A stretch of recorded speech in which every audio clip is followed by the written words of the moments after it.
All right, welcome all, and thank you for joining me for the second episode of Conversations with My White Allies.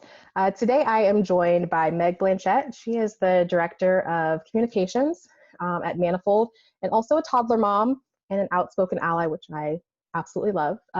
Meg, if you would introduce yourself, tell us where you're from, and maybe let's go with your favorite 90s music artist.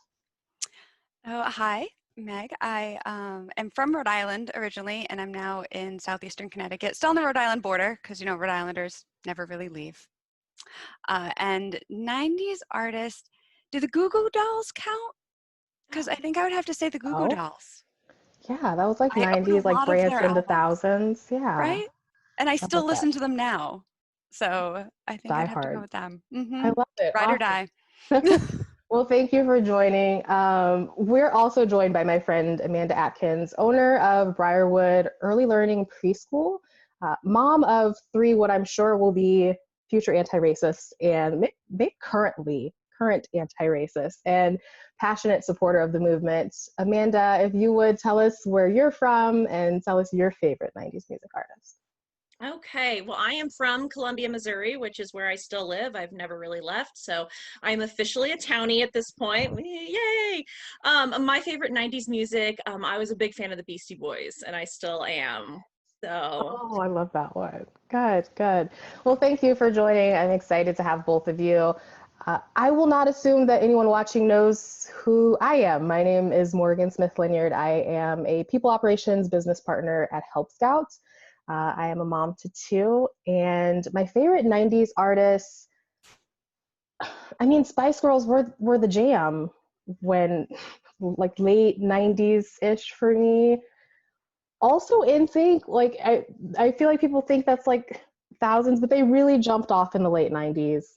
And I'm sure I'm feeling the judgment and the eyes, but I'm No, gonna rock with that. I feel I comfortable. went to an NSYNC concert. Yeah, I had an I, NSYNC concert birthday party. yeah, That's I another, we'll leave no it. judgment here.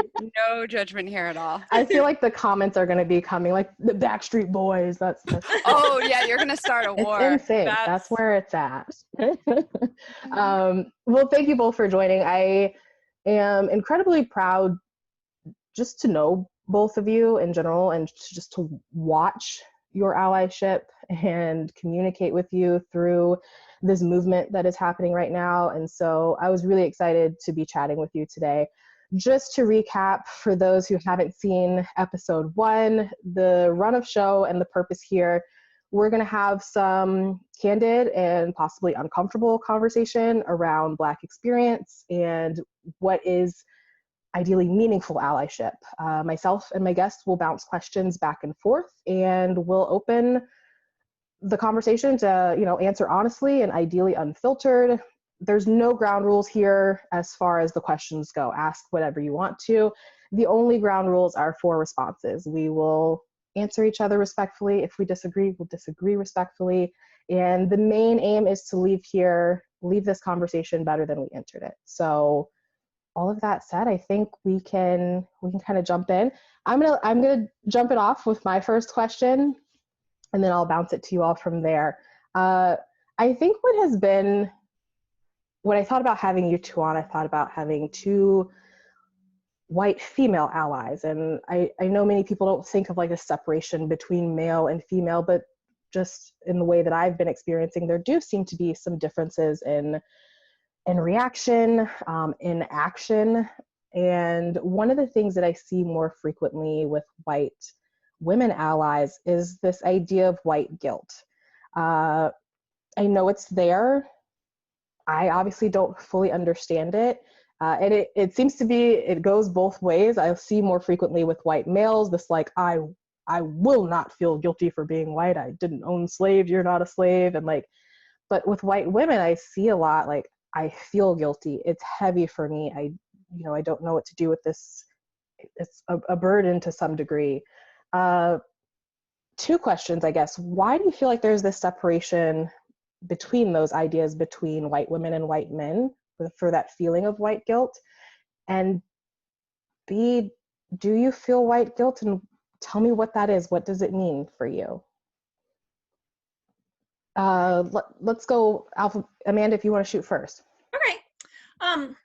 I think looking into the issue of why you're seeing allyship look different as far as men and women, I think it really boils down to the fact that a straight white man hasn't been in a position to be in any sort of minority group for their lifetime. It's a really far stretch for them to think about having less power than they've already had. When you think about the intersectionality of being a white woman, you often hear the term women and minorities grouped together.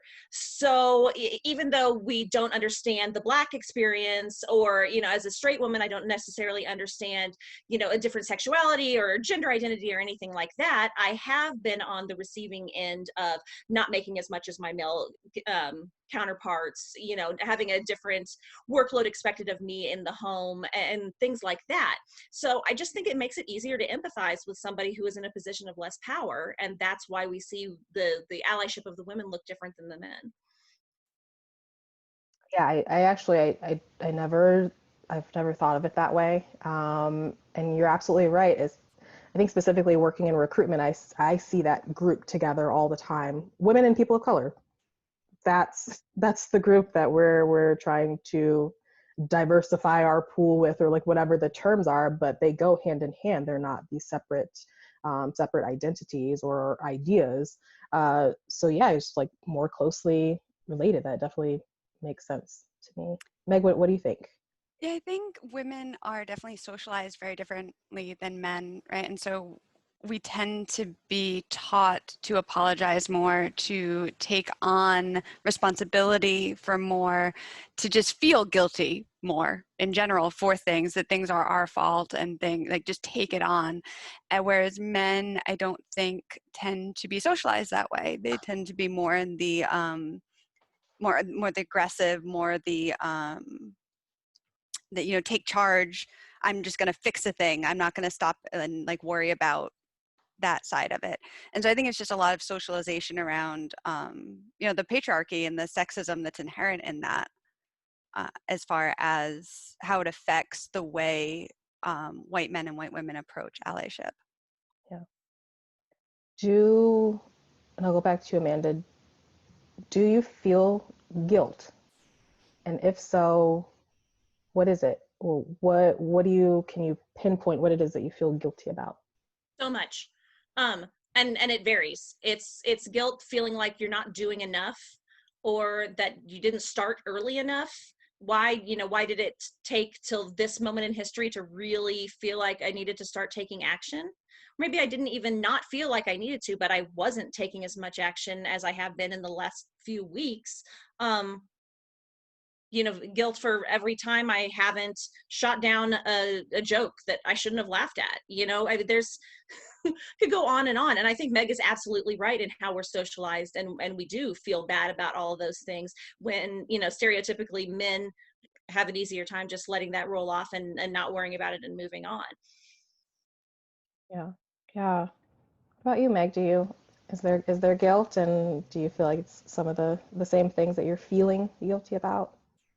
So I have a somewhat complicated response to this, because I think yes and no, in that I think there's two kinds of guilt, right? There's this white guilt that's not really productive or helpful. And I think that that's what we run into a lot with white women, who sometimes use it as a way to center ourselves even further in the conversation, because that's also a thing that we do and are used to doing, for various reasons, also related to socialization, but mostly related to racism. And so, using white women's tears in that way instead of the more traditional way. And so there's that version of white guilt that's just, you don't do anything other than just feel guilty and sad and pour that out on a Black person and then expect them to take care of you. And that, like, I don't feel that kind of overwhelming guilt, because I don't, like, I just don't. I feel like I wish that I had done more sooner. But this has always been something that I've been doing. And so I feel some guilt because there's always more you can do. you never hit a point that you do everything that you can do. And so as a perfectionist, I feel guilt because I'm like, I could be doing this, I could be doing more. Instead of buying this, I could give money. Like that level of guilt I feel. But that's also not necessarily productive. And so I try to channel it into, well, what can I do day to day and locally and actually make change? And once I took that perspective, I found the guilt really just kind of went away for the most part, because actually doing concrete things and driving that need, that desire into productivity made a difference. That felt rambly, but hopefully it answered the question. No, that was really good. And I think it was important for me to hear, because when I hear white guilt, or I hear my white friends say that they feel guilty, it makes me feel bad. I question, like, should I post another thing? I don't want to make anyone feel guilty. I know that slavery is over. I know that you didn't personally own slaves. Like, I get that. I don't want anyone to walk away from this movement feeling like, well, shit, I can't do anything right. And I think that that's like the message that I get when I hear white guilt, is like people just feeling like, damn, I can't do anything to make this right. And I think your point is very clear. Like, just if you can act upon some of those feelings, if you can do those little things that are productive, they benefit the group that you, for whatever reasons, feel guilty about disserving, let's serve them now. I think that's the piece that had been missing for me. So that was really, really good to hear. Meg, I've been passing it to Amanda first. Do you want to ask the first question? Sure. So I'm curious, when it comes to public displays of support, such as, Black Lives Matter sign, the chalk drawings we're seeing, all those kind of things, there's this talk about performative allyship and actual allyship. And so as a Black person, are those signs of support helpful? Do they feel good? Do they help in any measurable way? Yeah, I think for me, the key word in that question is helpful. And I question, like, helpful for who? I'm not gonna lie. Yeah, I see a sign in someone's yard. I see a sign in a business front window that says Black Lives Matter. It feels nice. Oh, you support the movement. You see it. I assume you hear it. But is it helpful to that movement? Is it helpful to anyone other than like a few Black people that are going to pass it and see it and be like, oh, there's another ally, or hopefully someone who's standing in solidarity? I think for me, those signs do more for the person posting them than they do for the movement. I think it feels nice for the person who sticks it in the ground. But much like social media, when are you going to remove it? When's it going to come up? When are you going to be done posting? What else is there besides that display? That's always the question that's in my mind. Is there anything other than the display? And I know that's pessimistic, but that's certainly the thought process that I go through. I'm going to say something that seems petty as well, though. I'm not going to act like when I walk through a neighborhood and see a sign, I'm like, oh, this is a majority white neighborhood and someone posted that sign. I'm sure it's pissed off a couple of people, and I feel happy about that. You see it, you have to drive by it every day. It's in your very white neighborhood. Look at it. And petty me is like, okay, that's serving some purpose to me. It's pissing off some racists. That works. But yeah, like in the grander scheme of systemic oppression, do I feel like it's helpful? I guess my short answer is no. Yeah, I don't hope that wasn't harsh, but yeah, I think my short answer is no, unless there's something behind it. But I can't readily know if there's something behind it unless I know those people personally. And so that's the tough part. I can just hope. I hope that there's something behind the sign when it comes down. That makes sense. I like it when I see it in businesses, when I see that signs are out there taking a stand, because when a business puts something out there, they're staking their reputation. They could, there could be Their a livelihood. monetary cost to them taking a stand. And I see that sign, and that as a consumer makes me more likely to want to spend my money there. And I feel like a lot of the power we have is our dollars. Is where we decide to spend things. And I'm trying to be a whole lot better about supporting Black owned businesses and just minority owned businesses in general, and that kind of thing. The next best thing is supporting somebody else who's supporting the same cause. So that's helpful to me in just trying to maneuver my way through allyship. And then also for me, with having kids at home and having a lot of conversations right now, seeing the signs and having a sign in our yard, it's a reminder for them. This is what we stand for. This is who we are in this house. This is who we are in this preschool. And I hadn't really thought about the moment when you take it down. Like, hopefully that doesn't carry as much symbolism as the fact that we have made the statement in the first place. But it helps with those conversations. So if it is too harmful to Black people to have it up, then I would absolutely take it down. And so I'm going to have to think about that for sure. But at this point, I have found some productive ways to use it more than just a yard ornament. Yeah, and so just for clarity's sake, I don't think it's harmful by any means. Yeah, I struggle to see the helpfulness in it, but I do 100% agree with what you just said, Amanda. A business that can be your livelihood. Like, you put that in your window and you're basically saying, without saying it, either you agree or disagree. Like, you don't have to come here. If you disagree, this is what we stand for, like it or not. So that is a statement that is tied to someone's money. And so, yeah, that does carry a little bit. That carries some weight for sure. So thank you for pointing that piece out. Yeah. It can be a nice test, I found too. Not necessarily the yard signs, because someone has to actually come to your house, and that's not happening much these days in the era of COVID. But shirts or masks that have Black Lives Matter and such on, when you wear them out. I wore one to our preschool to pick up my daughter, and the owner of the preschool greeted me, and I love your mask.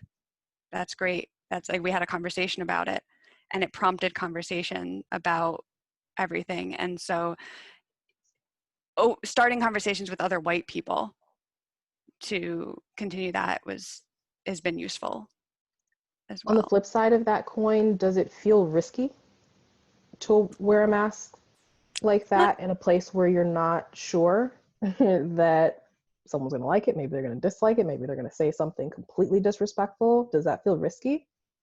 Not to me, because I'm white and I feel pretty safe. And so I feel like I'm using my privilege. Since I feel safe, then I'm going to go out there and maybe make some waves. Like, if it upsets someone and they want to yell at me, it might be scary, but I don't think they're going to do anything to me. Right. So other people might feel unsafe, and I'm not invalidating that. Other white people, even, especially white women, if it's, a big guy coming at you, that could definitely feel unsafe. But I personally don't feel unsafe. Okay. I think it's easier to take that risk when you're with a group of people that you don't know, when you're just out in the general public. When it gets really uncomfortable for me is when I'm going into a group of people who I know don't agree with this. Families are complicated. Not everybody is raised in the same way. We marry into different groups. We, choose family that sometimes doesn't align with how we've been raised. And it's very, very intimidating for me. Even though I know I can hold my own in the conversation, I'm comfortable in my convictions. I feel like I'm on the right side of history, but sometimes it's not a pot that I choose to stir with relatives. And then that plays into the guilt. Yeah. Yeah, it's interesting. I did a webinar a few weeks back, and the whole day I was wearing an I Can't Breathe shirt up until the webinar, and I didn't think about it. It was just about 15 minutes before I went and changed my shirt. And I thought about it after, and I was like, I don't know why I did that. Was I avoiding the confrontation? Was I expecting a negative reaction? But I know that immediately it was just like a natural, let's go change clothes before we get on. So I appreciate that in whatever moments that I subconsciously feel risk or afraid to make those sorts of bold statements, that there are other people, allies, that will use their privilege to do so. I commend that, and that makes me happy to hear, for sure. And I will say, go ahead. I was gonna say, I do get the family thing. I have many people in my family don't speak to me because of similar things, but there was a time when it was difficult for me to do that, and it has gotten easier over the years, because after the first one tells you off, it kind of just the domino effect. But it definitely, there are moments where I still have a gut reaction of, do I want to do this again? Like, I've had so many things, and usually the answer is yes, because of just my personality.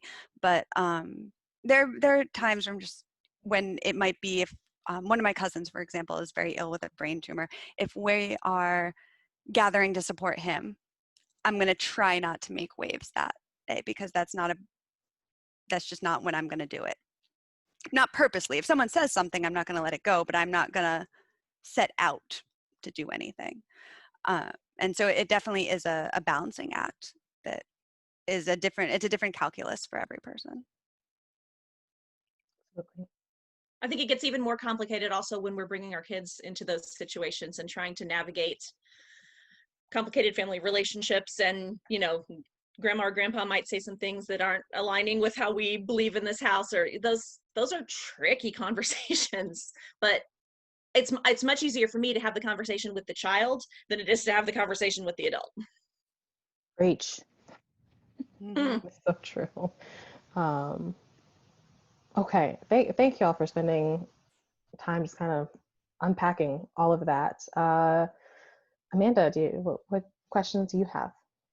Okay, well, we talked about how I own my little preschool program.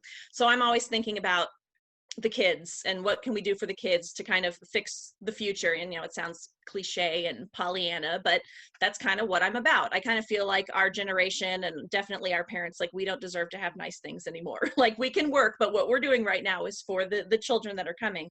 So as a teacher who's working with young children, I want to make sure that they have the skills to do what they need to in the future. So what skills do we see missing from today's adults that are blocking them from being able to empathize and sympathize and see someone else's point of view? I'm trying to figure out what the root of the problem is in the adults so that we can fix it in the little ones. Yeah, if you don't mind, I'll jump in on that one. Go right ahead. First. What I see is, and I know you asked what are they lacking that limits, but what I see too much of is self-preservation. I feel like people want people to like them. People want people to think that they're good, that in this time that they're not racist, and they lead with that rather than taking in information. It's like, oh, I heard it, but just I want you to know this because I want to preserve my sense of self. And that doesn't do any good for moving conversations forward if you're only thinking about you. So I think teaching this next generation to think about others first, to listen to others first, to know that you don't always have to respond. It's okay to just listen. Sometimes the best thing that you can do is be quiet. I think that is really key. I know I grew up in the technology, digital age, MySpace, text message, but I feel like we're lacking an ability to connect right now. I hate to blame it on social media. We all take part in it, but it's like you get people in a room and they don't know how to look someone in the eyes and figure out who they are and what's worthwhile to talk about, what's worthwhile to deep dive, so that you have a greater understanding of who's around you and how you impact those people with your own actions. I think that's really important. And then, I don't know, this may just be in my head. It's partly millennials too. We lead with comfort. Everybody wants to be comfortable all the time, and we want our kids to be comfortable. I find that people have a hard time just letting kids be bored, letting them figure out how to entertain themselves, letting them go talk to someone that doesn't necessarily look like them and figure out what that means. We want to comfort kids and ourselves all the time. Teaching the next generation that it's okay to be uncomfortable. It's actually beneficial for you to be uncomfortable. I don't know how you teach that. Amanda, I'm sure you're an educator, you can figure that out, but letting kids know that like the uncomfortable is where you're going to push past. It's where you're going to learn some things. It's where you're going to grow. I think that adults right now are lacking that, and we need to bring that back into the picture. For sure. Yeah, I think, yes. And oof, MySpace, that's a flashback there. Throw it all the way back. Dang. We went from the 90s, so. Dang. Just the music that would come on, yeah, I think that all definitely resonates. And I think part of that is this, everyone kind of just feels attacked right away. There's this inherent defensiveness. And I don't know where that comes from. I don't know if it's, to get psychological, the baggage that parents pass down onto you that you hold on to, and you just get this thing that if someone criticizes you at all, that it's a criticism of you as a person. And so you just instantly have to just go back at it and just defend yourself and defend yourself and defend yourself. And no one feels safe. And so they are just, and so I hear a lot of, because I'm sure y'all do too, a lot of, well, I can't be racist. I don't have white privilege. I grew up poor, or I had a bad childhood. I haven't had an easy life. I know my own father has said that in the past, because he did have a crappy life. I'm like, you did. I'm sorry. That doesn't change anything. And so having that conversation with him and like talking him through that, like that doesn't have anything to do with what we're talking about here. And so trying to get people to that place of realizing those two things aren't connected is really hard. I see, multiple times I've seen people say things, or heard people say things like, calling someone a racist is the worst thing you can do to someone. I'm like, actually, I think, being racist towards someone is probably worse than that. Probably. But they genuinely believe that. And it comes back to that, all about them and how they're seen and the image of it all. And and it's this hard thing, because I think building better self-esteem helps that, but also more humility. Like they need both at the same time. And that sounds so contradictory, but I don't. No, I think that really makes sense, because having true self-esteem and a good self-concept is going to include the ability to say, I don't know, I'm still learning, I changed my mind. Our culture we vilify anybody who decides that they've learned something new and they want to change their mind about something. You're a flip-flopper. Oh, the CDC said no masks, and now the CDC says masks, so now they don't know, as if there's no way to absorb new information. And take a little Oprah and say, know better, do better. It's not that hard, but there's a whole lot of yelling coming back at people saying you changed your mind, and that's a sign of weakness. I think there's also something in there with this idea of like cancel culture. We're changing your mind. It's like, we're going to pull everything that you said from back in the day, and like now you're still that shit person. It's like, could I not have learned something in my 10 years on Twitter to like be a better person? Is that not possible? But Yeah, I totally agree. I think this inability for anyone to say, no, I know something different, and now like that's what I'm about. What's so wrong with that is absolutely wild. I'm so glad social media didn't exist when I was a teenager. Because I don't know, like I am old and forgetful, so I don't know I'm sure I said stupid things because everyone did as a teenager. And just thank the gods that it's not, saved on a Twitter somewhere. Yeah. Because I see the teenagers getting dragged for, and some of the stuff is, yes, horrific. And I'm like, yes, no one should ever say that no matter what. But some of it, I'm like, teenagers, be Yeah. teenagering. Mm-hmm. And it's a dangerous world for them right Well, now. and the Absolutely. teenage brain is just a terrifying thing. Where they are in their development, I mean, it's kind of like how biting for 2-year-olds, it's awful but completely developmentally appropriate. Well, being horrible human beings is awful for teenagers, but it's also developmentally appropriate. So we got to help them through it. Yes. Absolutely. That was the perfect hand in hand there to I describe love that. what's happening. Uh, I guess, Meg, it's your question next. Do you have an additional question? Yes, to go back to the idea of using privilege for good instead of evil. When a white person, sees, whether they're walking, they see a cop talking to a person of color, or they're driving by and they see a person stopped by a cop, I always wonder, will stopping and being there, visibly being there and showing the cop, you're being watched, I'm here, you're not going to get away with anything, is that going to help, or is it going to escalate things? Like how can I do the least harm and the most help in that situation?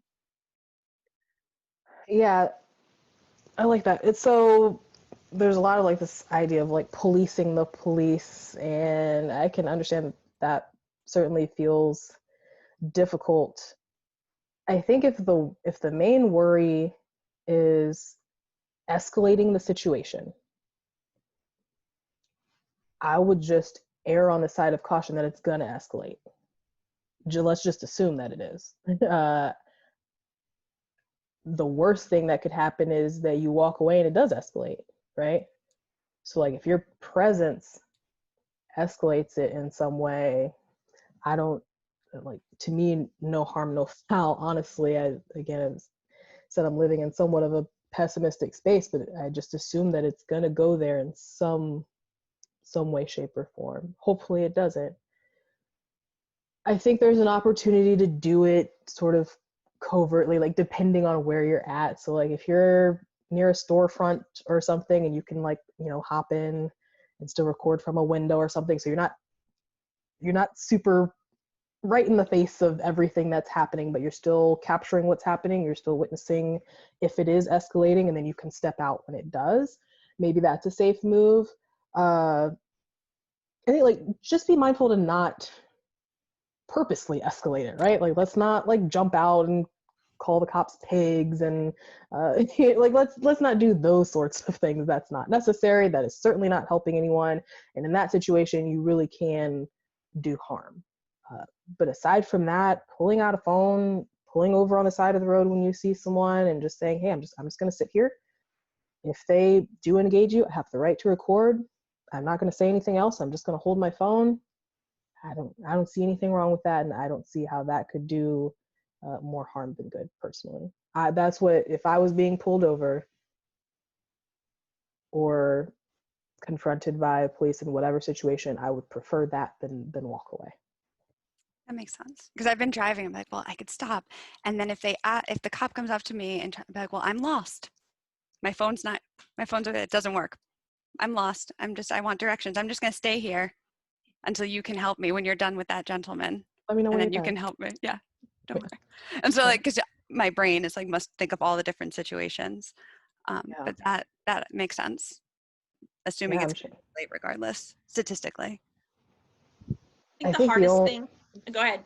no, you go. All right. I think the hardest thing about that situation for me is biting my tongue, because I think of something and I want to say it, but it's incredibly important in that situation because I don't want to do something that causes the officer to not make the best decision in that. You know, I don't want to be the thing that pushes him or her over the edge and, you know, makes them more violent than they need to be, use more force than they need to, whatever. I know their actions aren't my responsibility, but I don't want to play any role in it whatsoever. So I'm just here documenting for everybody's safety.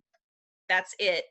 That's as far as I want to go, because that's all that I think is helpful at that point. So it's just so necessary that we record it. It's happening whether we record or not, and at least recording maybe gives us a little edge in the court of law. I'm so pessimistic about that too, if we're being honest, but I gotta hope that if something were to happen to me, I hope that some bystander at minimum records it. Ideally you be quiet and just, you know, do your part to provide evidence in the case of my demise, but like, it's a tough thing to talk about in general. Yeah, I don't think me being there is going to change the situation in The that outcome, moment. yeah.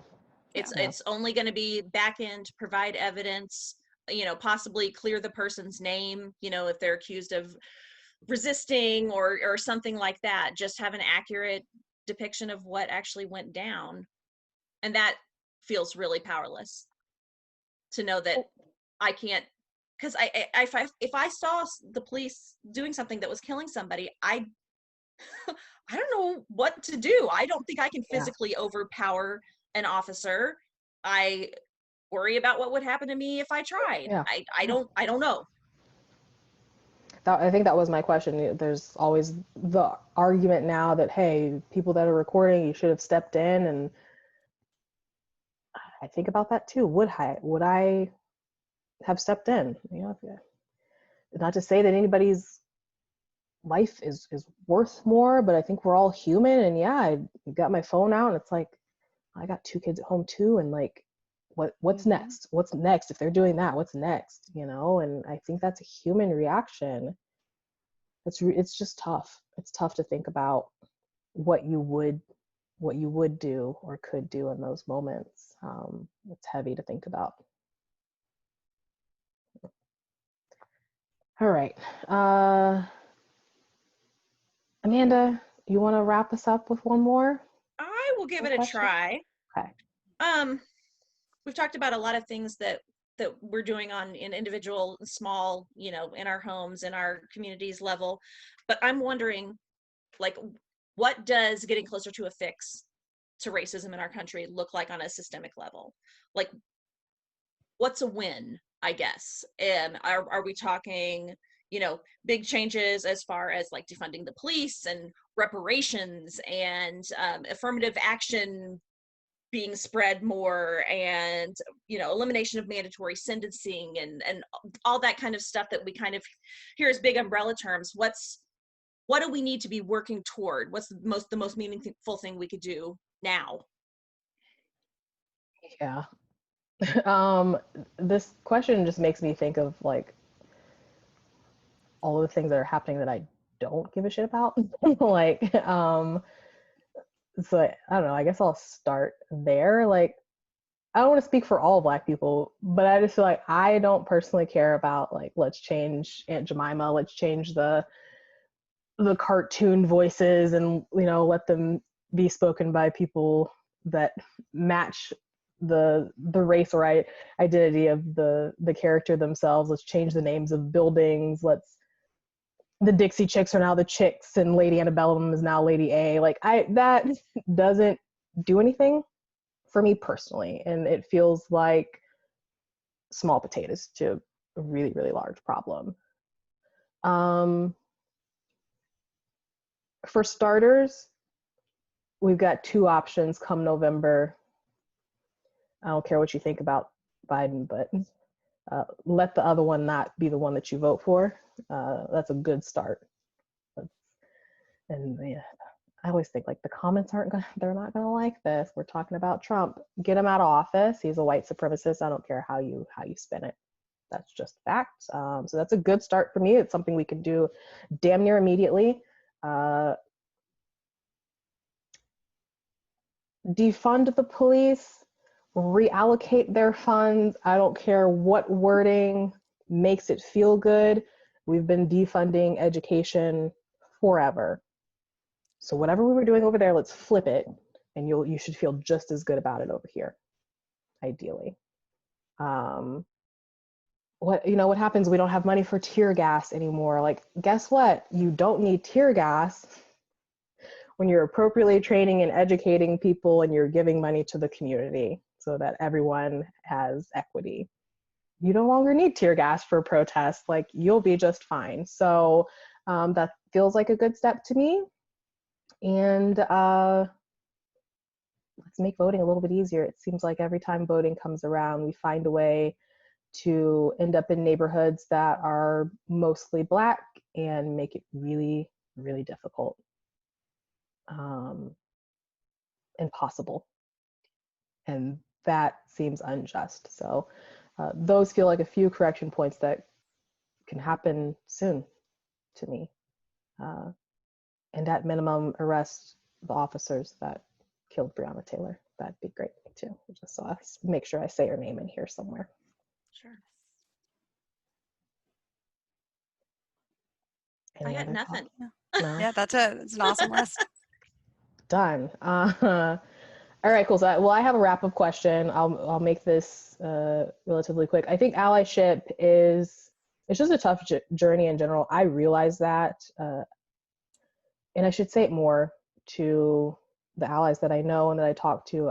I get that the space that you're in is tough and you're having uncomfortable conversations.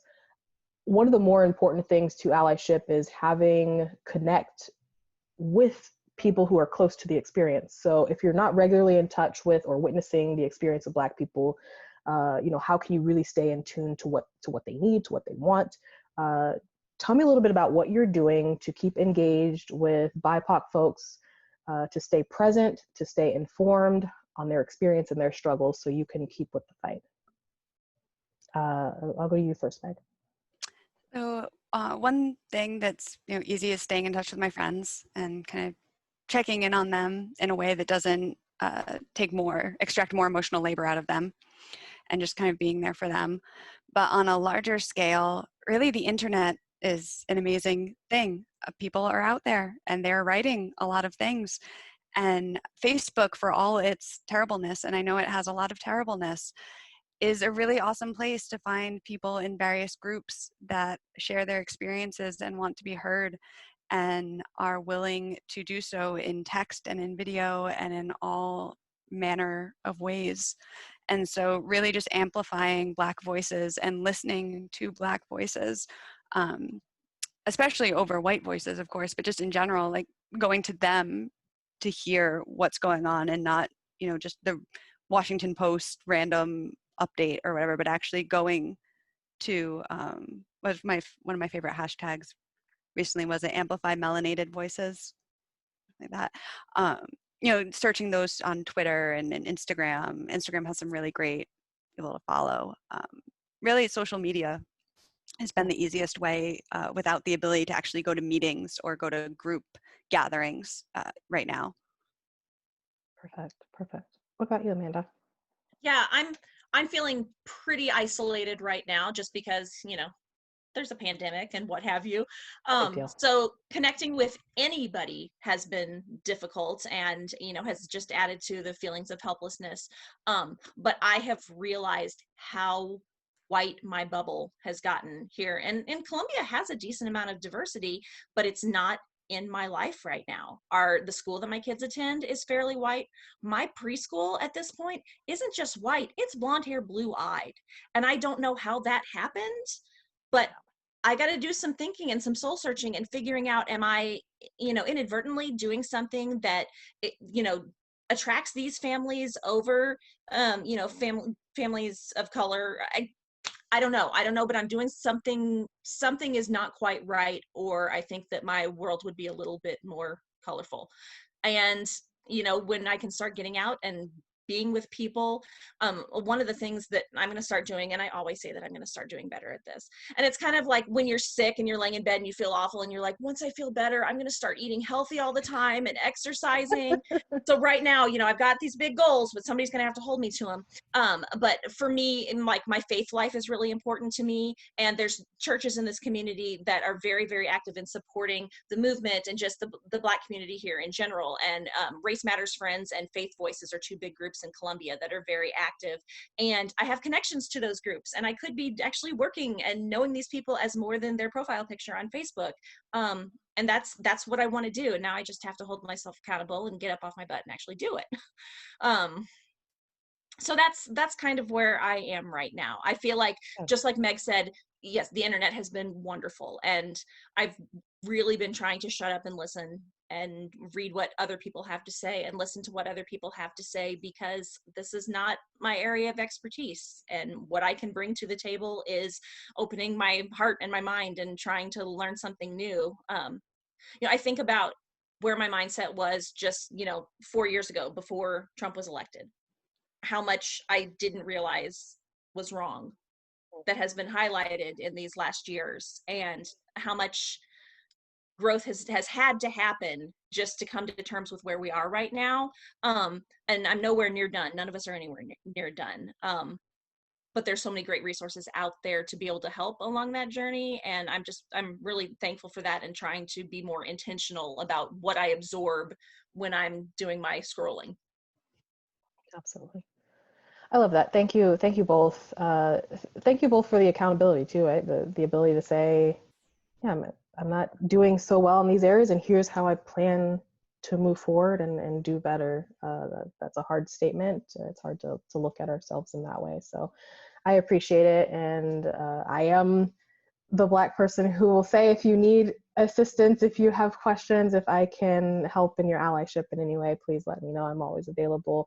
I do want to elevate some Black businesses, some Black voices. I will share these in the description of this video. These were put together by myself and my lovely co-host today. So I wanted to share the Soap Distillery, which is an amazing company that is BIPOC owned, woman owned, and the soaps, they look legit. First of all, they have scents like cigarette and beer.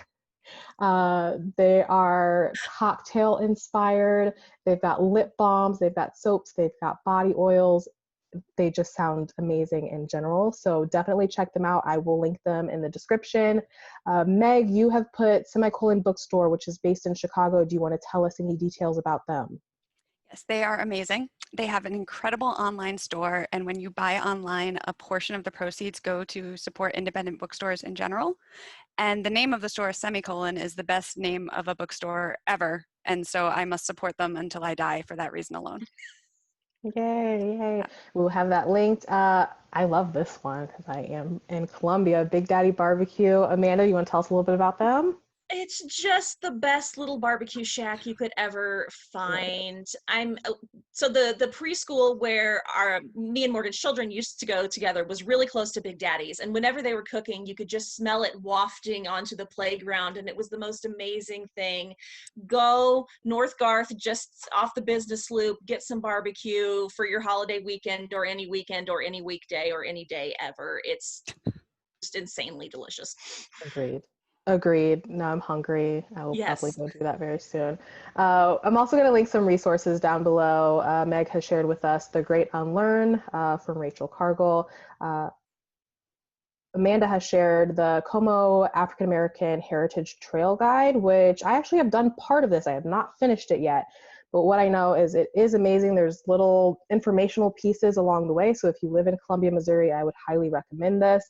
And then directly from me, this is a quick read. It's an article called Answers I Give My White Friends by a young man named Caleb Brainey. He's also an award-winning poet, and I would recommend all of his work. I will link that as well in the description. So continue learning, continue your allyship. Thank you both for joining me. It was so nice to have you, and I look forward to coming out with episode 3 very soon, and I hope that you'll join me again. So. See ya. Again. Thanks.